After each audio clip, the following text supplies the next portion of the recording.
Yeah. I love my HBCU.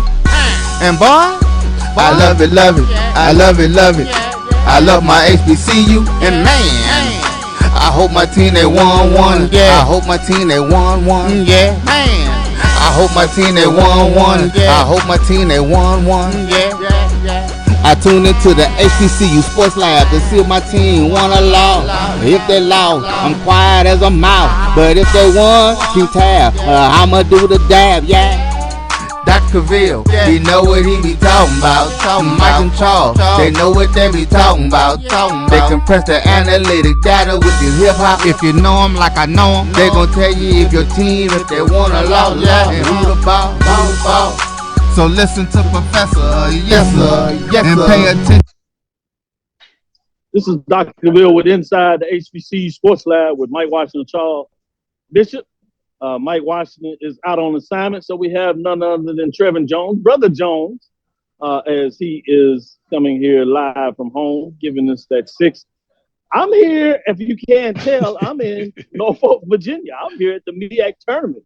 Trevin is usually here calling the game, but having to take care of business to get it done this year, but I took his place or something like that. I don't know. We're going to figure it out. With that being said, welcome to episode 372, Inside the HBCU Sports Lab radio show and podcast, the show that's covering the sporting HBCU dash for all things HBCU sports, for institutions large and small, from the NEIA to the NCAA.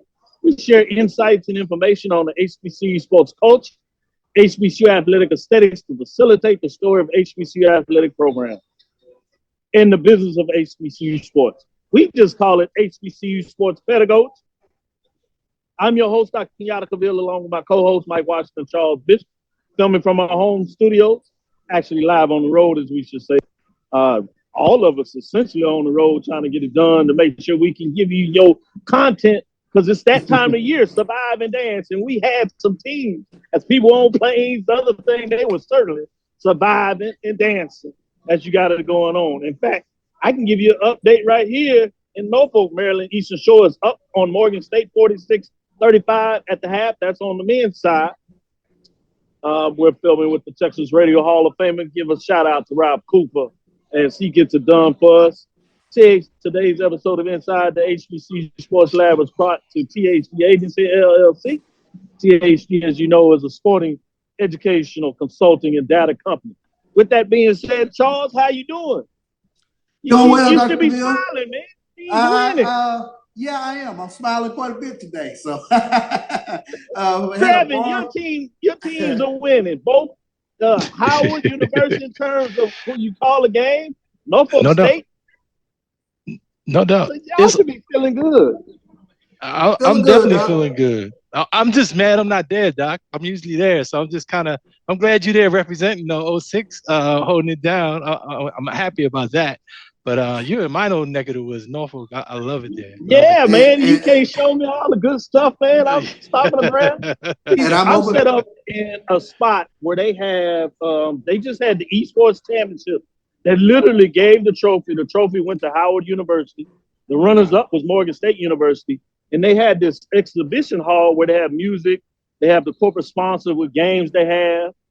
Those folks that have been to the Celebration Bowl is similar to that, where outside of it, you had a fan fest, and they have people selling paraphernalia and those kind of things. So I'm right in the corridor with that. So pretty fascinating to see how it goes down here. What are your thoughts, Charles? Yeah, and I'm over here at the SWAC Championship right outside the doors right now. Southern women and Prairie View women, they're getting it on out there. Southern up on Prairie View 18-9 in the second quarter. So we got a lot going on this between you and I, Dr. Cavil. I tell you what, this is going to be fun. The madness of March has started. Hey, man, and they say that we don't give you what you want. We don't give you what you need. I don't know about that. Who else can give you live content like that's going on there? We'll let Trevin kind of give you some insight about the MEAC as he's called the game. So he's seen every team and things like that. So we'll give you some of those updates. We'll give you some updates in terms of what's taken place so far. Let me start that with the SWAC. SWAC game 1 featured Arkansas Pine Bluff defeating number 2 Alabama A&M 62-55. So things got off on an upset stunt when you look at number 2 getting it done. You also have Jackson State defeating Grambling State. That was a 1-8, 59-50, a little closer than people thought. But at this point, as we said, survive and advance. Charles gave you an update of that game going on now, which is game 4. But preceding that was game 3, which is the Alabama State that defeated Bethune-Cookman. That was a 3-6 matchup, 70-61. Give you some scores there. On the women's side for the MEAC, you had number 1 Norfolk State defeating number 8 South Carolina State 61-37.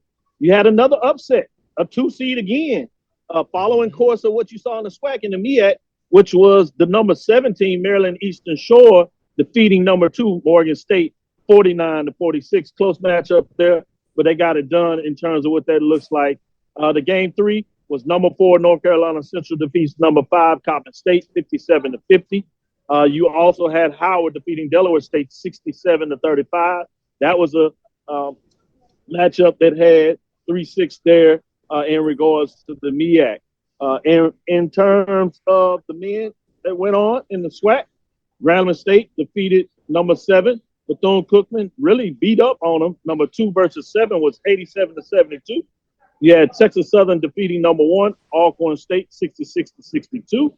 And you had Jackson State. That was a thriller. They went to overtime. That was madness. Overtime, teams literally did not quite want to get the ball in to see if they could get a last-second shot off.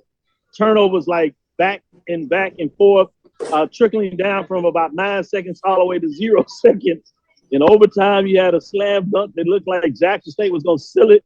It goes off the rim. Prairie View gets a last-second shot, tough 3.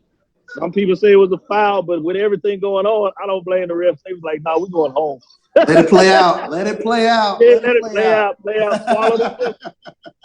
Swallow the whistles. They said they did, and it played out. So with that being said, we're going to take our first break, come back on the other side. We'll get Trevin in to talk about the season and some of these matchups, and has he seen the tournament kind of go into form based on what he's seen earlier? And then we'll get some insight and come back. We should have Charles Edmonds actually giving us some updates on the SWAC side on the second half of the show. But right now, stick with us. We'll be right back after this break. Nope. Come on, him? Ooh, I like him.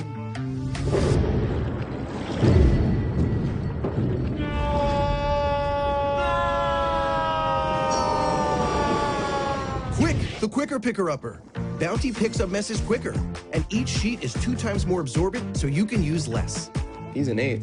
He's a 9. Bounty, the quicker picker-upper. Now, you can live in Texas and not have a good red meat blend. Texas Cowboy Dust is designed for steak and other red meats. It's out to be my most popular spice blend, made with onions, peppers, ground mushrooms, pink salt, and other spices. Texas Cowboy Dust also goes great with chicken, pork, vegetables, and adds a restaurant-quality sheen to gravies and sauces.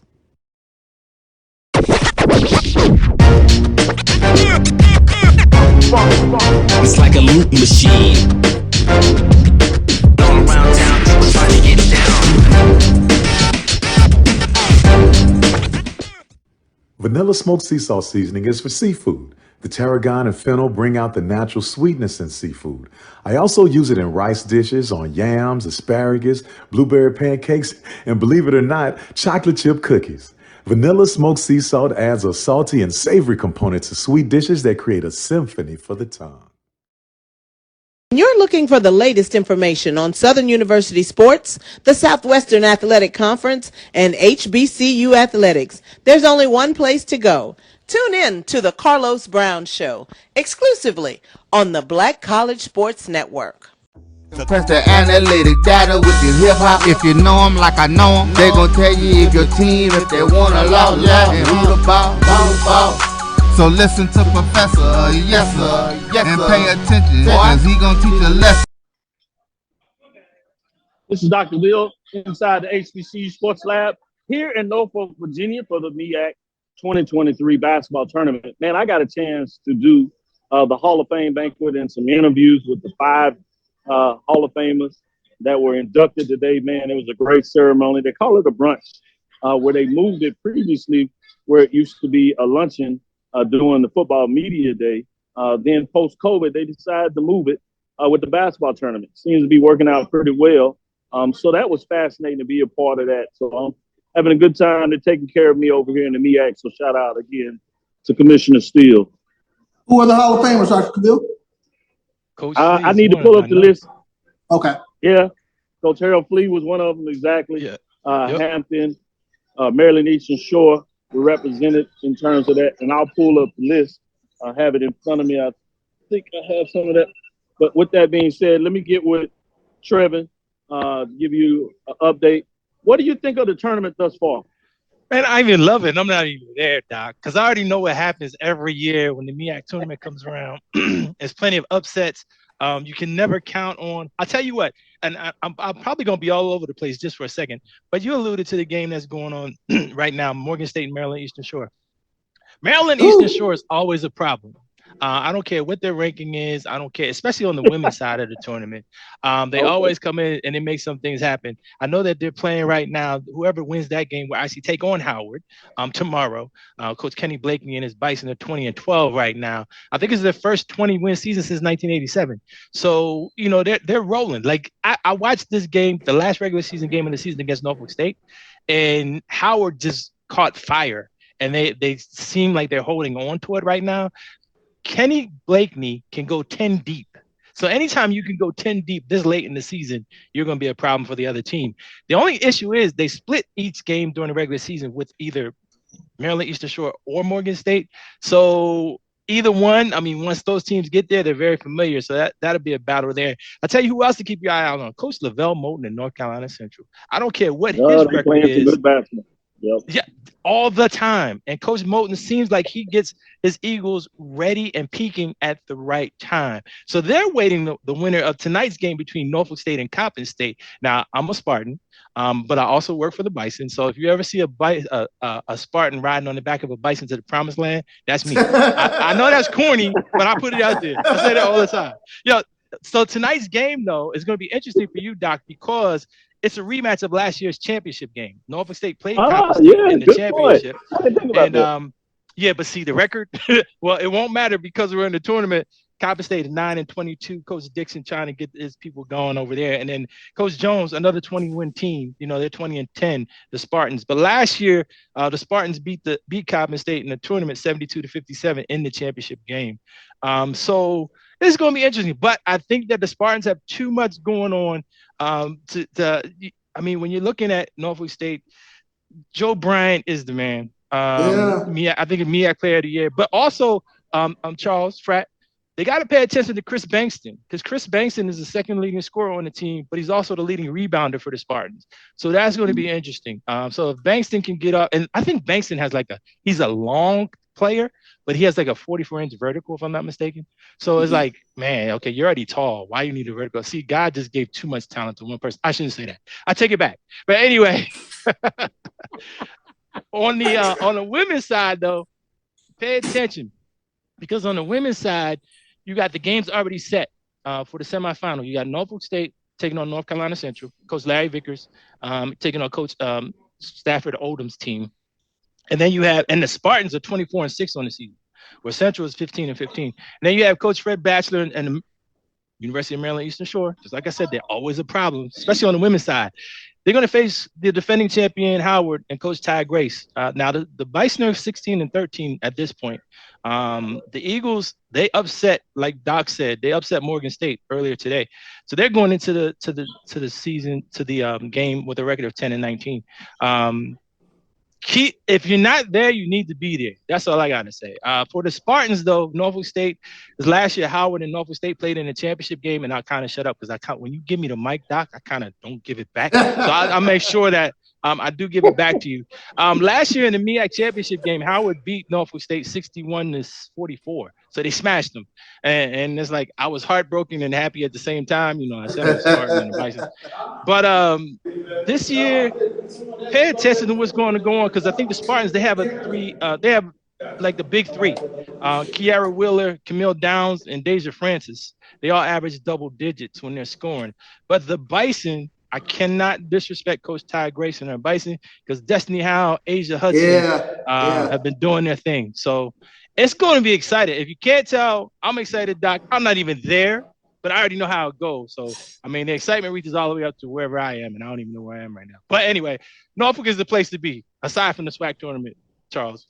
Well, Trevin, you started going down the path of where I was going to ask in terms of the teams that are remaining. Who are the players to watch out for? And you mentioned with Norfolk State, Kamia Downs. You mentioned with Howard, Destiny Howe. But I mean, I'm just looking forward to these matchups. But when you take a look at Norfolk State, North Carolina Central, in that semifinal matchup tomorrow, what's the big matchup to take a look at? I think, like I said, it's the big three because I think that like Central, Miss Burks, Kamira Burks, I think is the leading scorer for Central, and she could be a problem. But I think that Norfolk State just has too much spread out power and shooting and scoring and rebounding. Because I just think the Spartans will control the boards and they can score, and I think that's just going to be any basketball game. If you can control the boards and give out the dimes to get it to the player that's hot, it's going to be a victory. So I'm just, not being biased. I said I'm a Spartan, but I'm not being biased. No disrespect to North Carolina Central, but I just think that the Spartans are going to take that one. Sure. Man, love that breakdown. Great question, Charles. Anything that you wanted to add in terms of what you just seen from the MEAC thus far? I know you called a couple of games on ESPN Plus, and you heard what Trevin broke down. Anything stand out that you agree, disagree, or like, I didn't think about that in regards to what Trevin shared with us. Well, I mean, what jumps out to me, I think more than anything is I wanted to ask Trevin just the style of play. And one of the things that I've watched throughout the season, especially with regards to the MEAC on the men's side, there have been ebbs and flows. We've seen Maryland Eastern Shore at the top of the standings. We've seen Norfolk State at the top of the standings. We've seen Howard with the regular season check. But just the style of play and where does the advantage tip as we go forward here in this tournament? I think the advantage is depth, Charles, and that's why I brought up Coach Kenneth Blakeney, because Coach Blakeney, he can go 10 deep.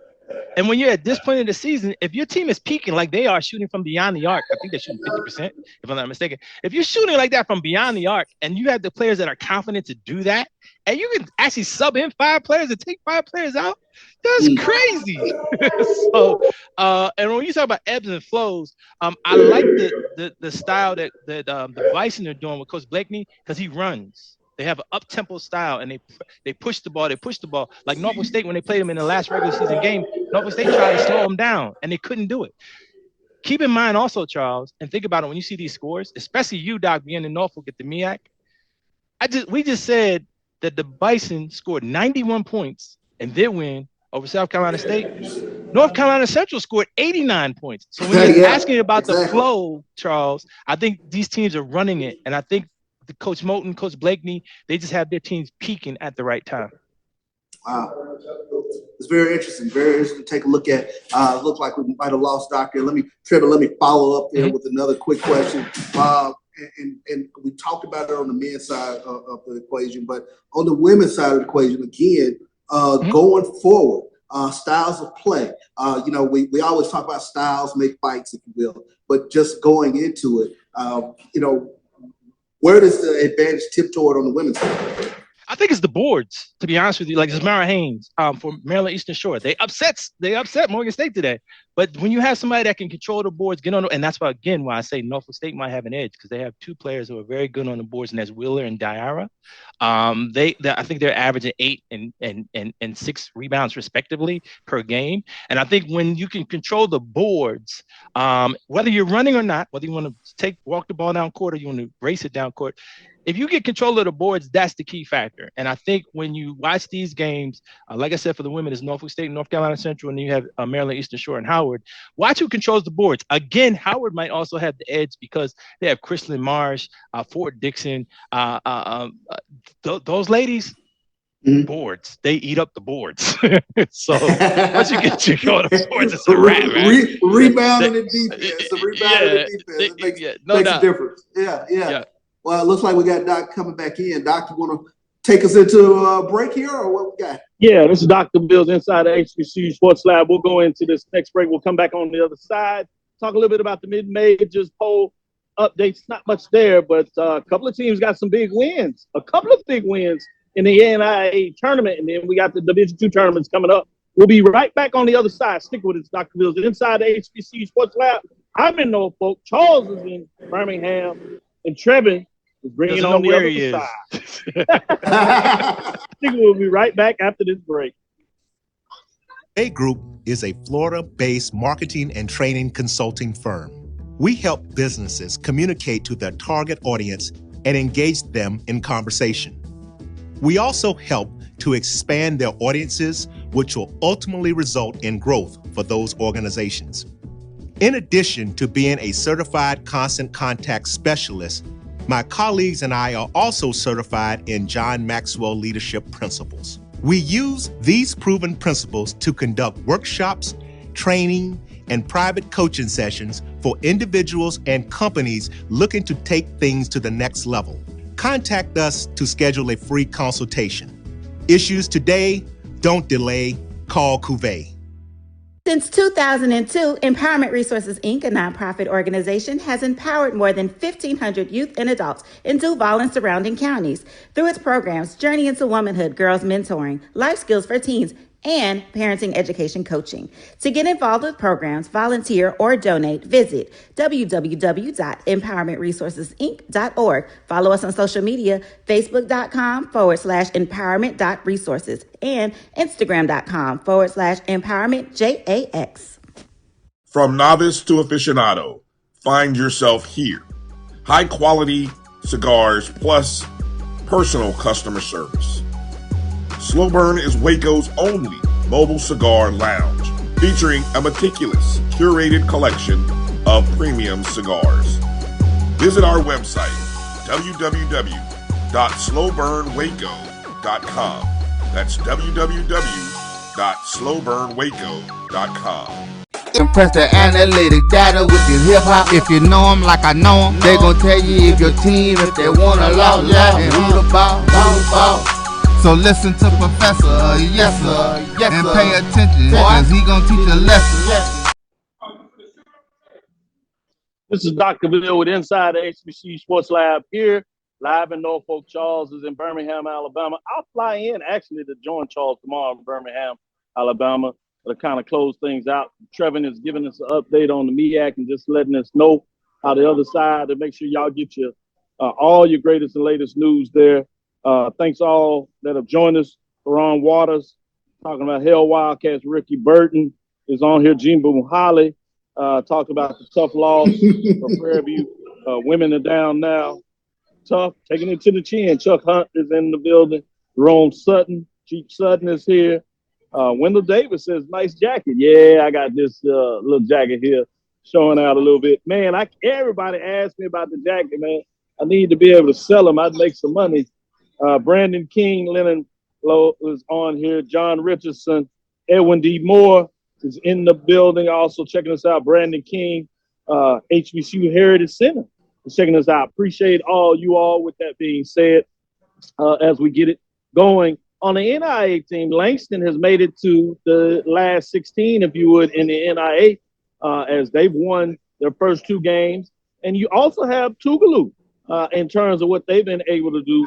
Winning two games, so they in the Sweet 16. Unfortunately, Xavier, that would created the matchup between Tougaloo and Xavier, could not get past the number one seed out of that bracket over there. So Tougaloo will take up the number one seed out of the bracket, trying to make it to the Elite Eight. All these teams, after they play in these little pods in the region, now they go to Kansas City. So you will see two HBCU programs on the men's side, Langston and Talladega. Will give you upset. Tough on the women's side, little updates there too. But what are your thoughts in terms of what's going on in the men's side of the NAIA tournament with Tougaloo as well as Langston? I'll start with you, Charles. Well, we've been taking a look at it all season with regards to the strength of our NAIA HBCU teams. Tougaloo, they've been number one in your poll rankings. We've talked about Langston being number one for a time period in your poll rankings. These teams we've talked and debated the strength of the NAIA teams versus the Division II teams. And we're seeing Tougaloo and Langston with an impressive performance postseason. And we had, Coach Eric Struthers on a couple of weeks ago with regards to Tougaloo. We were poised and ready for Tougaloo to make this run here in the postseason. Yeah, we told everybody. We tried to tell you. Langston and Tougaloo, we told you. With that being said, Trevin, what are your thoughts there? Doc, you know how I roll. Tougaloo and Langston, both of them have already won 31 games this season. Kudos to that. Just the mere fact that they won 31 games. I'm glad you brought that up. That's crazy. 30 plus. Yeah, that's ridiculous. Wow. Ridiculous. Yeah. And what I'm excited about is, we all do posts. Can I mention the HBCU Pro Sports Media Association?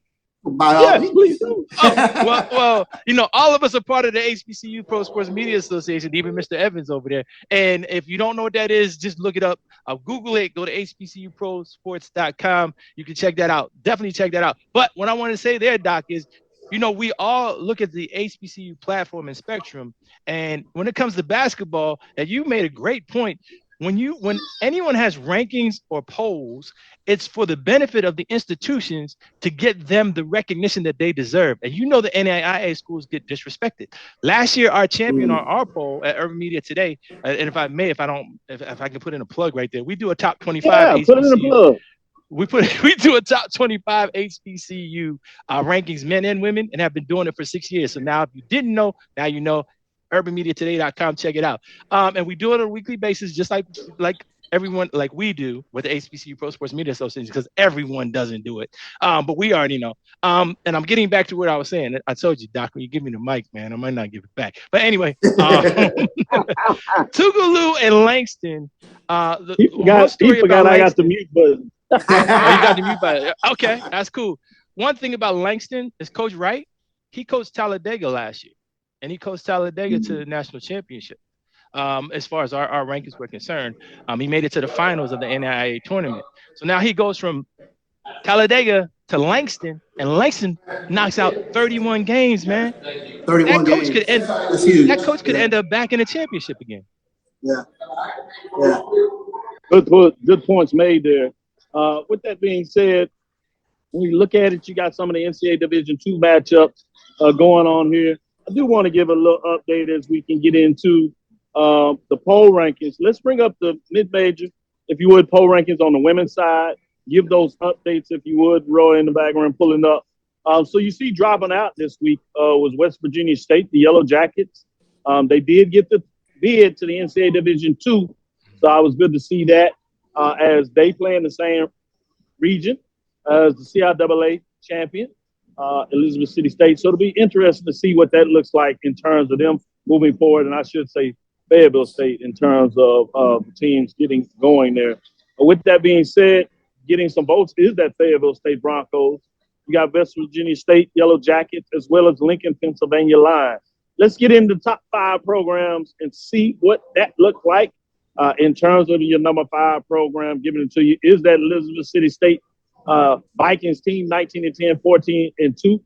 Were not ranked this weekend, but after winning the CIAA tournament a couple of weeks ago, and some other teams losing, like West Virginia, as they lost in the first round of their tournament, they got it done. And as I said, they will be representing the CIAA in the tournament there. At number 4, you have none other than Philadelphia Smith. Panthers sit at 22-5, 17-5, 37 points. They were not ranked. They jumped in the top 5 as well. Bringing us to number 3 on the women's side of the rankings. Russ Bearcats, 22-5, 12-2 on the season, 43 points. They move up 2 spots. Previous ranked 5, they continue to get it done. Great season that they had there. At number 2, none other than Florida Memorial Lions, 24-5, 15-1, 51 points. They were ranked 4. They moved up 2 spots, I should say, there, as they are number 2.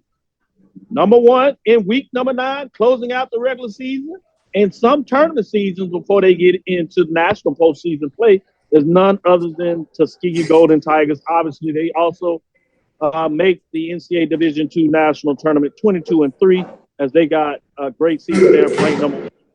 Charles, what are your thoughts in terms of top 5 programs there? I mean, when you take a look at the top 5 teams, all stellar seasons, and you start at 5 with Elizabeth City State with 19 wins, and as you progressively move up, 22 wins. Tuskegee got an opportunity to see them up close. Tremendous ball club, well coached. They rebound like no other and play defense, hard-nosed defense, very deserving of the number 1 ranking. Good stuff. Good stuff. Trevin, what do you think about my top 5? I know you came in here bragging about your little poll, but all the polls. You got all these HBC pro sports media folks voting in your little poll. I know that means a lot to you. HBC pro sports. I've been doing the poll a minute too now. So I want to understand. Man. What do you think about the top 5? That Dr. Cavil's mid-major poll rankings top 5. What do you got to say? Never any disrespect to you, Frat. I already understood. No, you guys no disrespect. I just wanted to make sure you recognize what game. Always recognize and respect excellence without question. The top 25 is awesome. If I may, kudos to Coach Powell. Coach Powell, 26 wins. Tuskegee, they won 90% of their games. That is amazing. 26-3 for a women's team. Are you kidding me right now? And I know at the time when the polls are done, it's done when the records at that time, and I get it. But and then you look at West Virginia State. People don't give respect to West Virginia State sports sometimes. But then again, if I may say, I would challenge the institutions, even like Rust. Rust College women's team has been good for many a year. But you don't know unless the school is putting it out there. We are diehards. We're researching for it. Like we look for it. And you literally, and I know Doc, you go through this pain too. That's true. We have to look for your information. Yeah. So let's look and we find it, but we are the diehards. So to make it easy, on your websites and things like that, they should put it out there. And I bring that up because Rust is very hard to find their information. But Rust women's team, the Lady Bearcats, oh man, y'all have been awesome and have my utmost respect for the past 5 years at least. Man, that's a great point. Got to continue to get those resources, continue to get your information out. GCAC in terms of conference, they're pushing forward. But great point. People want that branding and awareness, but you got to get it out. Got a halftime score for you, Doc. Oh, give it to me before we get into the men's top 5. Southern women on top of Prairie View here at halftime, 31-12 is your halftime score with Southern and Prairie View. I thought you were going to give me a better halftime score than that. I wish I could, but it popped up here in front of me, so I had to make mention of it here at halftime score. No, I understand. That's what happened when you are in the clubhouse and in the semifinals. You can kind of do that. You stick your chest out, feeling good, and things of that nature. You can look at the scores. Yeah. Maryland Eastern Shore is up on Morgan State 64-53. That's 11 minutes left, a little over 11 minutes in the second half there. So we'll kind of keep you updated and see how that goes. But let's get into the mid-major on the men's side and give you an update in terms of the top 5 programs there. 2 teams dropped out this week. A lot of chaos was going on. Tuskegee Golden Tigers drop out at 20-8. Look at the record of these teams falling out of the top 5. Philander Smith Panthers fall out at 22-7. It's tough to get in the top 5. Top 10, that's nice and all. The top 5, we're talking about the elite of the elite. Let's get in those teams because you have some receiving votes. Philander Smith Panthers receive votes. Tuskegee Golden Tigers receive votes, as well as Claflin Panthers and the West Virginia State Yellow Jackets, all receiving votes. All of them except for Claflin are at 20 wins or above. With that being said, let's get in the top 5 programs. Number 5, as we look at these top 5 programs, number 5, Virginia Union Panthers, 23-7, 12-4. Were not ranked. They jumped back in the top 5. So people had some concern about it last week. But see, some teams lose, things happen. Moving around, they did make the NCAA Division II tournament, moving us to number 4. At number 4, we have none other than Miles Golden Bears, 23-6, 15-5. They win the SIAC tournament.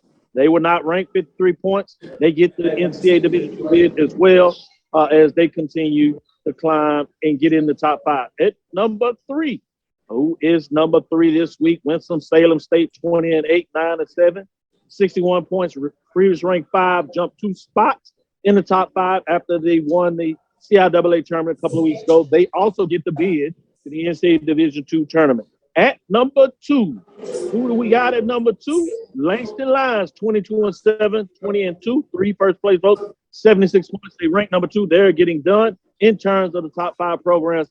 Bringing us to number 1. As we said, Langston has won their first 2 games in the NAIA tournament. They're rolling, but so did the Tougaloo Bulldogs, 28-1, 14-0, 5 first place votes, 79 points. Ranked number 1. Tougaloo will get another test as they take on the number 1 team in their region. Langston, as the 2 seed, continues to roll.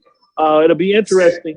They would have to meet up in a championship game in the final if it happened, to let you know what was going on there. So let me go to Trevin. What are your thoughts in terms of what is looking like mid-major top 5 programs? What do you say? Coach Eric Struthers, it took you 4 years to get here, but you came in here kicking the door in, brother. Congratulations and kudos to you. 31 wins for Tougaloo. I mean, that's awesome. I know Coach Struthers, like I said, he's been there for 4 years. I'm impressed with that. Your top 5 is right on point. We're doing the show live. Yep. Right on point with the top 5. You have Langston up in there. You mentioned Virginia Union. Miles went in the SIAC. I mean, and then Winston-Salem State pulling out the CIAA. I was like, wow. I mean, I think that took everybody by surprise. So, yeah, I mean, I love it. I mean, I'm excited. Coach Struthers, kudos, Coach. Kudos. See, that's what you get when you live. Folks asking what you doing. They get excited and whatever about what's going on. Supporting you. Say, that's cool. Charles, what are your thoughts? I saw you in the background. Folks coming in there, they see famous Charles Entertainment. They be like, "Hey, Charles, how you doing?" I know, exactly. a little bit of buzz. What do you think what Trevin said about the top 5? I echo those sentiments with regards to Eric Struthers. Survive in advance, and they move on to take on this number 1 team.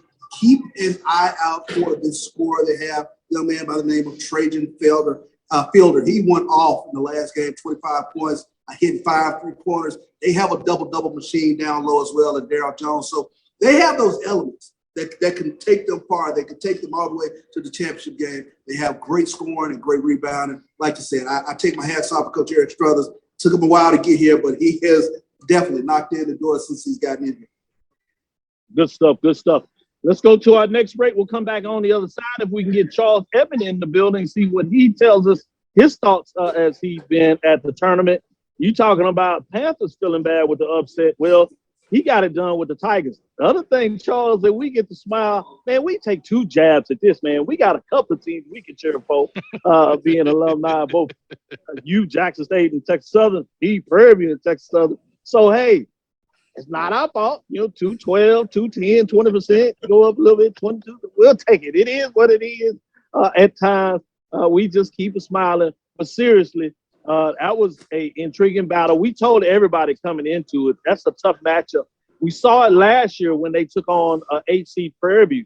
It really took it down to the wire. If it wasn't for a tough outlet pass that the player probably should have just hold, they would have got upset last year. Well, Texas Southern, make sure they get it done, and you get your first number 1 seed, men's or women's side, that goes down in day number 2. We'll talk about that in the rest of the tournament on the other side. Stick with us. We'll be right back after this break as well.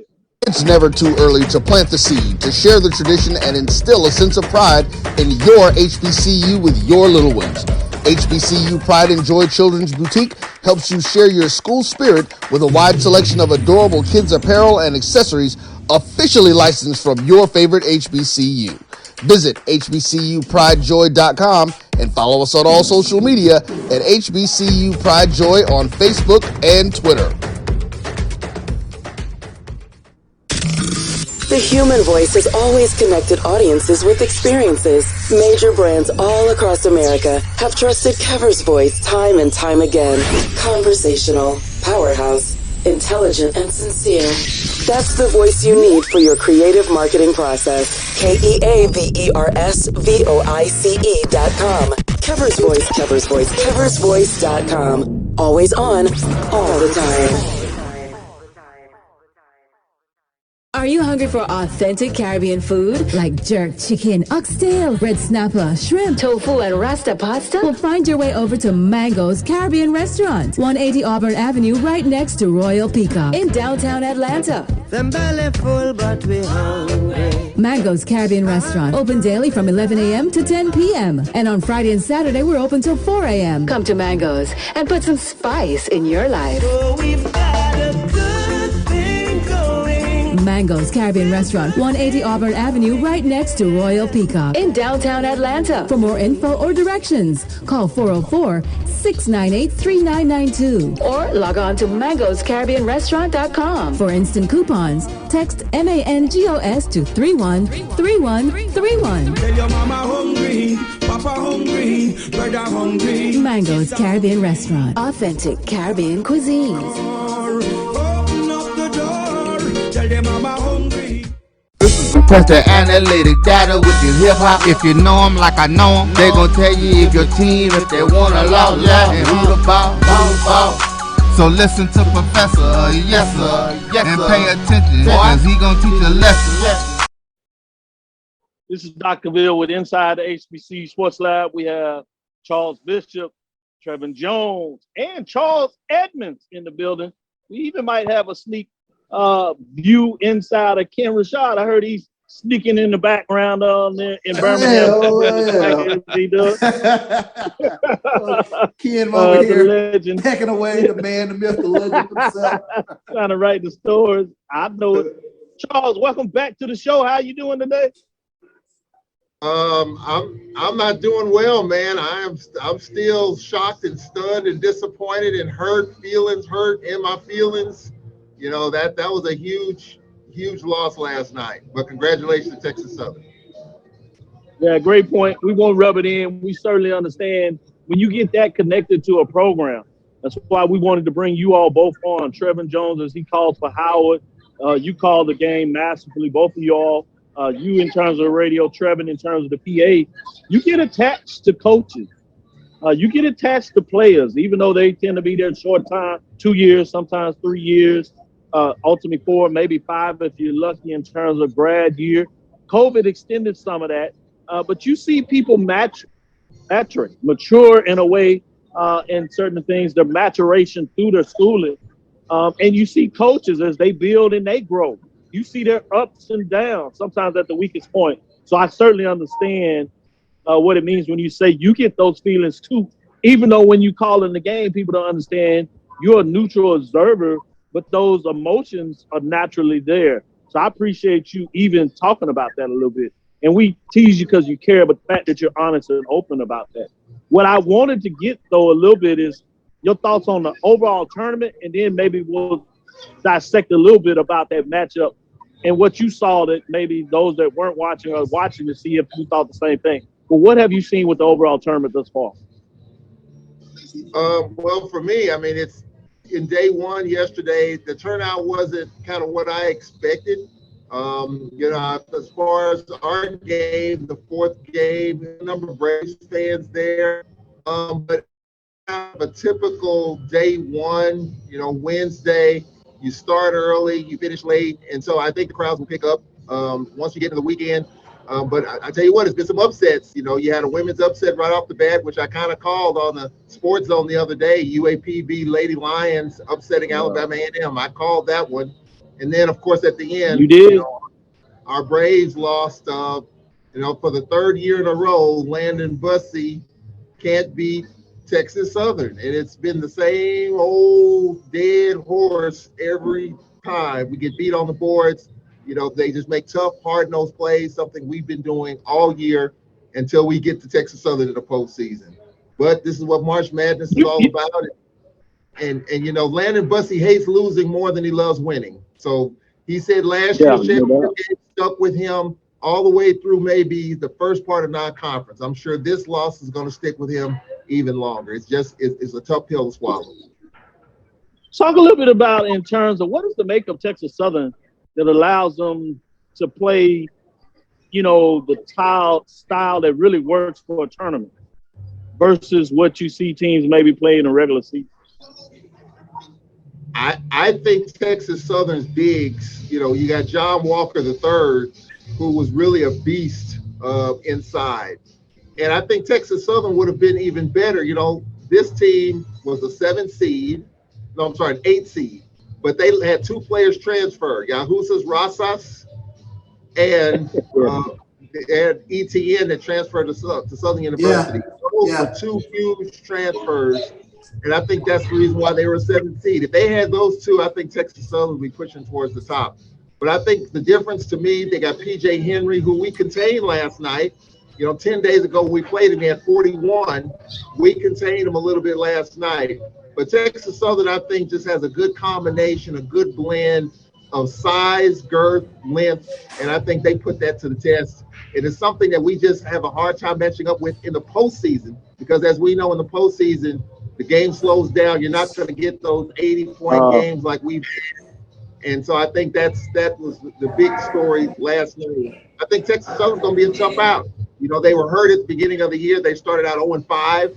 First time in 60 years, they were 0-4 to start conference. I think they're the healthiest as they've been, and they're going to be a tough out. This is a battle-tested team that won the tournament last year, and they're making strides again. Great point. It's tightened up a little bit here in Norfolk quarterfinals. Maryland Shores just up by 8, 70-62 with 6:28 left in the second half. Charles Bishop, you wanted to follow up with Charles? Yeah, I wanted to follow up, but I wanted to switch gears and talk about the women's side of the bracket and just taking a look at, is there a team that can challenge Jackson State? Because we saw that early upset with UAPB, and I've made this point all season that I think UAPB is one of those teams that can match up fairly decent with Jackson State. What do you think going forward? Yeah, man. I just saw UAPB the other night. Got a chance to look at them yesterday in the tournament. I mean, Don Brown's got a pretty good mixture of size that can match up with Jackson State. Jackson State, in the years past, you had a Misha Williams-Holiday. You just dump it into her, and she goes to work. But this year, they got a 6'6", 6'5", 6'4". They've got a plethora of bigs that they can throw at you. And you're just not going to shoot over them. They're just too long. We saw that, in that game against Grambling last night. You're just not going to be able to do it. You got to get up and down the floor, make those bigs run a little bit. And I think if there's 2 teams that can match up with the bigs and get up and down the floor, it's Alabama State and UAPB. Bama State won yesterday. So I think Jackson State, it's going to be an interesting challenge as they go forward. If they win it, they definitely going to earn it, because I think they're going to be pushed these next 2 games. For sure. Trevin, did you want to ask a question to Charles Edmonds about the SWAC? I don't want to hurt anybody's feelings. Definitely don't want to hurt Charles's feelings, but ain't nobody getting with Jackson State, man. Jackson State, Coach Reed. See, Coach Reed knows what she's doing. I mean, she had the ladies peaking at the right time. Everybody looked at the slow start. Even I got some flack, even in our rankings, as far as Jackson State, where they were seated, as far as the women were concerned. But that's one of those teams where you knew. Defending champions, Coach Reed is an awesome coach.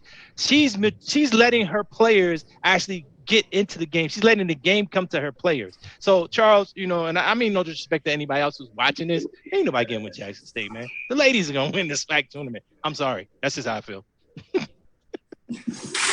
And understandable. Charles, I did want to ask you this in regards to your thoughts. Because of how involved you are with following your team and looking at the stats, do you even get a chance to peek over at the MEAC in terms of basketball?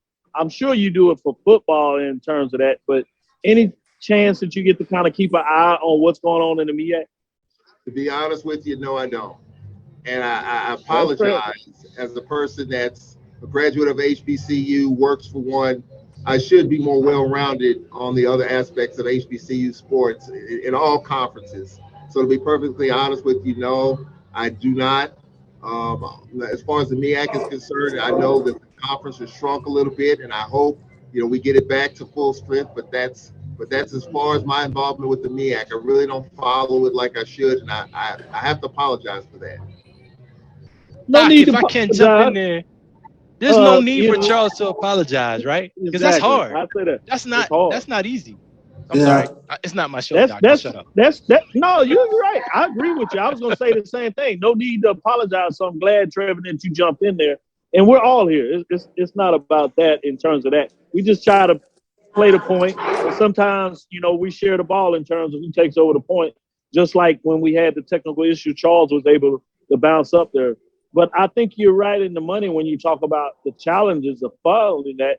But that's why we are here to try to provide that connection of different folks to show that we're covering more information. But I think that also gives people the insight just how much work goes in to doing the play-by-play, to doing, the radio broadcast. And sometimes I want to share that as much as well, because we have a lot of folks that ask questions, and they're good questions, but oftentimes they're questions of misunderstanding, that they don't really understand people's craft to go in there to call a game. Charles is slid over in that chair as well, and he'll tell you there's a lot of work when you do the research on players and try to make the show seamless when you're doing that. So I appreciate that upfront and honesty.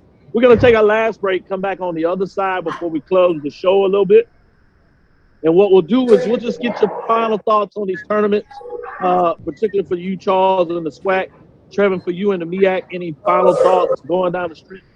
Stick with us. We'll be right back after this break. I also want to give an update, as Charles asked about those Hall of Famers. We'll talk about the top 5 folks that got into the MEAC 2023 Hall of Fame. Stick with us. We'll be back after our last break on the other side. This is Brian Fulford. AD Drew and I are co-hosts of the BCSN Sports Lab. We talk about all things related to HBCU athletics. From the games, teams, coaches, and fan interest stories, we cover it all. You can find our shows on Facebook at BCSN Sports Lab, YouTube at MyJBN Online, and everywhere you listen to podcasts like Anchor, Spotify, Google, and Apple Podcasts. You can also find the show on the Jericho Broadcast Network's app.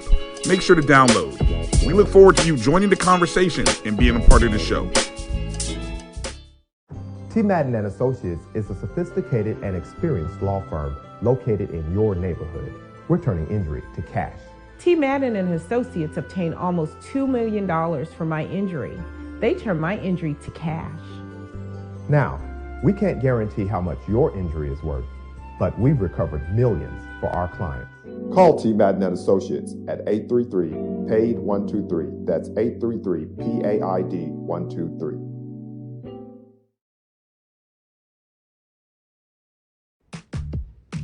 Nope. Nope. Come on, him? Ooh, I like him.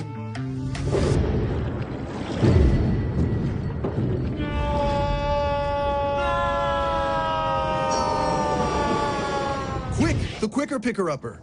Bounty picks up messes quicker, and each sheet is 2 times more absorbent, so you can use less. He's an 8. He's a 9. Bounty, the quicker picker-upper. Press the analytic data with your hip hop. If you know them like I know them, they gon' tell you if your team, if they wanna loud, and who the ball. So listen to Professor, yes sir, and pay attention, cause he gon' teach a lesson. This is Dr. Cavil inside the HBCU Sports Lab. I'm live in Norfolk, Virginia. Charles is live in Birmingham, Alabama. And we have Charles Edmonds as well as Trevin Jones giving us some insight both on the MEAC and the SWAC, specifically in terms of the tournament. Let me give you an update score here. Maryland Eastern Shore is up 76-62 with 4:26 left in the second half. Giving you those updates. Charles, do you have a scoring update over there in the SWAC course? Yeah, timeout on the floor right now, but the score here in the third quarter, a play between Southern and Prairie View. Southern's on top of Prairie View, 49-14. Whoa. Say that again. 49 what? Yeah, I had to take a deep breath myself. 49-14 is your score here in Birmingham. Hey, man, you need to go out there and verify that's the score. That's something right. Yeah, I know. It's like, what? Oh, God. Well, we got a couple of upsets, and we just got some major chaos going on there. Yeah, even Charles Edmonds is shaking his head. He can't quite understand or believe that. And let me go to you, Charles Edmonds, since I got you. What your takeaways going forward in the SWAC tournament? What do you kind of see? Any forecasting you like to get in terms of the semifinals or final matchups this weekend? Well, now that I have to take my Alcorn hat off because we're done. As far as the SWAC tournament is concerned, we're going to the NIT. We'll know that Sunday. But now I'm supporting my alma mater, Grambling State University, and I tell you what, they look good. Grambling is rolling, brother. Grambling is rolling. I mean, they had a little issue with one of their players off campus, and that didn't deter them at all. You know, I have a lot of respect for Dante Jackson and the job he's done. If you remember a few years ago, Grambling won the regular season title when they were ineligible to go to the postseason. That didn't let them deter them at all. So Grambling's rolling right now. The #1 seed is out. But the margin between winning and losing is small. If Grambling's off their spot a little bit, you got Jackson State, you got Texas Southern, people kind of JSU out a little bit. Grambling's the favorite right now, but all it takes is a little slip. And we've seen upsets already. So I would say on the men's side, Grambling as a Grambling night. And on the women's side, of course, Jackson State, who's going to push you? That Prairie View score is very disappointing if you're a Prairie View fan. Prairie View beat Jackson State. Prairie View beat us twice. Prairie View was looking good at the end of the year. And to have that score, I mean, Southern was kind of up and down. That's a shocker. I mean, I cannot believe that's that wide of a disparity in score. Yeah, it's one thing to lose to Southern because they split on the regular season, but to see somebody fall in that, man, that's got to be a tough way to take it. Trevin, in terms of the MEAC going to you, looking forward into your magic crystal ball, what do you think is going to happen moving forward of what you've seen thus far? It's the MEAC, baby. I used to always do that at the games, or call the games down in the spectrum. Down in the scope, just to hear how it echoed. Man, and I say that with such excitement because it's exciting. You're already there. You're in the scope. You already know the tournament is awesome. You got two great matchups. You're going to have Norfolk State playing North Carolina Central, and then you're going to have Maryland Eastern Shore playing Howard as far as the women are concerned. That's set for tomorrow. So definitely check that out. You have a team that's a 20-win, that's won 20 games in Norfolk State, the Lady Spartans, but they lost to the Bison last year in the championship game. So it could possibly be a rematch of last year's championship on the women's side. On the men's side, I have to say it. Coach Lavelle Moulton always has North Carolina Central peaking at the right time. Pay attention to that. No disrespect to the other teams, but I have to say, and I'm a Norfolk State Spartan, so Joe Bryant and the Spartans, oh man, you got Coach Jones. He always has his team rolling, but I have to say, anytime you could go 10 deep in your bench and you can knock it down from beyond the arc, and you have somebody named Steve Settles on your team, Kenneth Blakeney and the Howard Bison got it going on. So I'm predicting that the Bison might go ahead and just win it this season. Yeah, maybe I'm on the men excited and the women's side. I'm excited about this game tonight. I really get to feel it. I'm glad that it's set up in such a way that I get to see Norfolk in here and all its atmosphere. You can see the people moving in, and you can tell the buzz already here on Thursday night what that looks like. I can only imagine Friday and Saturday for the championship what that looks like. Charles, as you continue to shake your hand, I guess it's not getting any better. You can give another score update, but let me know also your thoughts in terms of what you may think happened in the tournament. Well, right now Southern is in the midst of a 16-0 run. The score is 51-14. So they're really putting their foot on the gas here in this game. But it is a tough road here for Prairie View. But looking forward, take a look at this SWAC tournament. Tremendous game today with Jackson State and Prairie View. Jackson State has been, and I mentioned it, they won 4 straight down the stretch. They've been playing some really good basketball. So I think it makes it a very interesting tournament going forward because Jackson State has good, solid guard play, and they got some height. They got some guys that can rebound. So going forward, who is that team that can challenge a very hot Grambling? I think it's going to be a fun tournament going forward here Friday and Saturday on the men's side.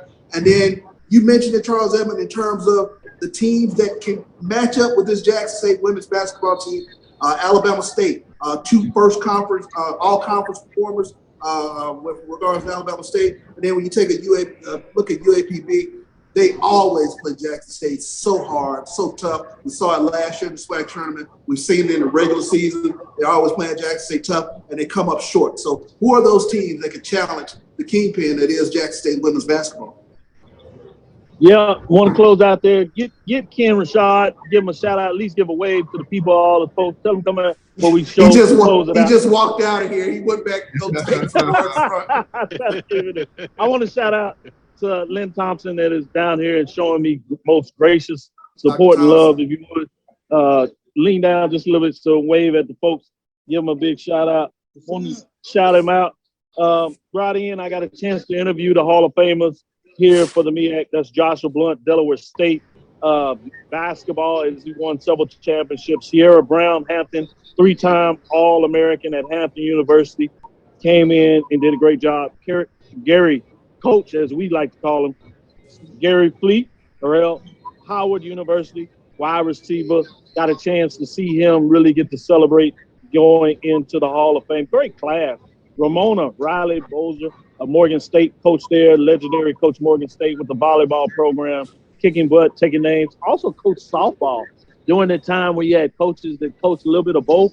Won championships, really good at done on the volleyball. And these speeches that they gave and how thankful they were and heartfelt they were. And then you close it out with Maria Rodriguez, Maryland Eastern Shore, bowling national championships in terms of what she was able to do. NCAA crown, as well as the United States Bowling Congress, USBC. And guess what? She is still bowling professionally in terms of, so that was fascinating, WBPA in terms of what she's getting done. So shout out to all of those Hall of Famers. Well done.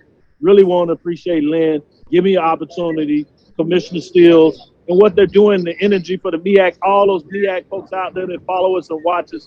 We're here to make sure that you get that information, you support. And I just want to say thank you. Very gracious fans in terms of welcoming me here, and really excited to see me in the house. And this jacket didn't hurt any because everybody wanted to know about